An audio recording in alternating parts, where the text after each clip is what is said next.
জয় মা, জয় ঠাকুর, জয় স্বামীজি, জয় গুরুদেব। উদ্বোধন কার্যালয় থেকে প্রকাশিত স্বামী পরমানন্দ প্রতিদিনের চিন্তা ও প্রার্থনা এই বইটি থেকে বছরের প্রতিটি দিনই পাঠ করার চেষ্টা করব। আশা করি আপনাদের সকলের ভালো লাগবে। দিব্যত্রয়ীর কৃপা শান্তি, কৃপা পরশ, প্রেমাস্পর্শ, তাদের ভাব আমাদের সকলের মধ্যে ছড়িয়ে পড়ুক, এই প্রার্থনা নিয়ে আমরা শুরু করছি আজ থেকে প্রতিদিনের চিন্তা ও প্রার্থনা স্বামী পরমানন্দ এই বইটির জানুয়ারি মাসের 1 জানুয়ারি থেকে পাঠ শুরু হচ্ছে। সকলকে সাথে থাকার জন্য অনেক অনেক ধন্যবাদ। যদি আপনাদের এই পাঠ ভালো লাগে অবশ্যই আমাদের চ্যানেলটিকে সাবস্ক্রাইব করবেন এবং অন্যান্য সকলের সঙ্গে শেয়ার করবেন। জানুয়ারি মাসের পাঠ সুন্দরভাবে সুসম্পন্ন হয়েছে।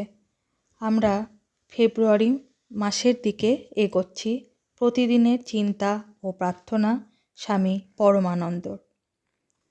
চালাও তোমার জীবন তরণী, স্থির বন্ধু, চলো তুমি স্থির প্রচলনে।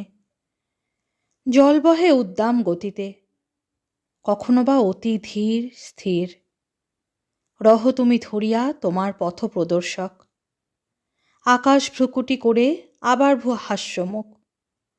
ধরো তুমি সযতনে যন্ত্র প্রদর্শক, বায়ু বহে গর্জন প্রকটন রবে, আবার সে হয় যে নীরব। ধরো তুমি দৃঢ় হস্তে তবে যন্ত্র প্রদর্শক, চলো তুমি ধরো হাল দৃঢ় হস্তে। স্থির গতি ধীর গতি হও অগ্রসর। ফেব্রুয়ারি স্থির সংকল্প।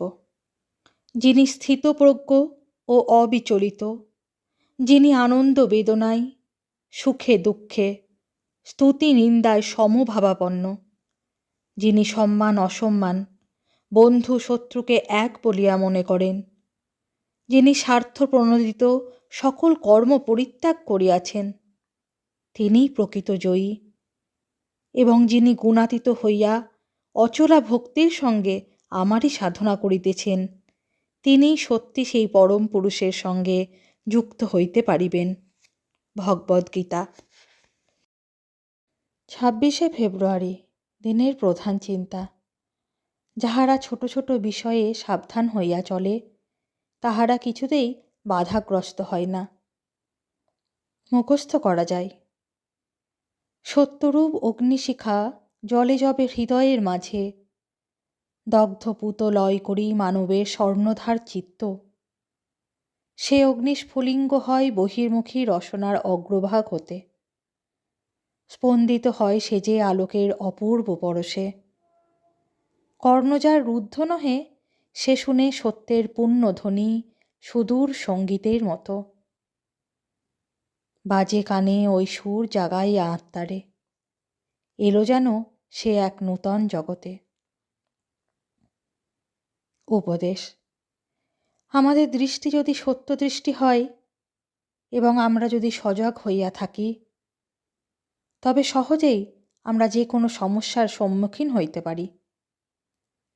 জ্ঞান অর্জন করিয়া আমাদের নিজেদের নিরাপদ করিতে হইবে। জ্ঞান চিরস্থায়ী এবং সর্বদাই রক্ষণ আবরণের মতো। এমনকি আমাদের ভুল ত্রুটিও ক্ষতিকর নয়। আমরা সৎ কাজের মধ্য দিয়া যেমন শিখি, ভুল ভ্রান্তির ভিতর দিয়াও তেমনি শিক্ষা লাভ করি। কিন্তু শিক্ষা লাভ করার পরেও আমরা সাবধান হইব, কারণ সেই ভুল যেন আবার না করি। প্রার্থনা। হে সর্বব্যাপী বিশ্বনাথ, তুমি আমার সহায়তা করো, যেন আমি তোমার অনন্ত সত্তার সহিত মিলিত হইতে পারি। একমাত্র তোমার নিকট হইতেই যেন আমি বল ও জীবনী শক্তি আহরণ করি। তোমার অপার আলোক শিখা হইতেই আমি যেন আমার ক্ষুদ্র দ্বীপ জ্বালাইতে পারি। তোমার সহিত যোগযুক্ত হইলেই আমার সকল মলিনতা ধুইয়া যায় এবং সেই যোগ আমাকে শান্তি ও আনন্দ দান করে। ওম শ্রী রামকৃষ্ণার্পণমস্তু।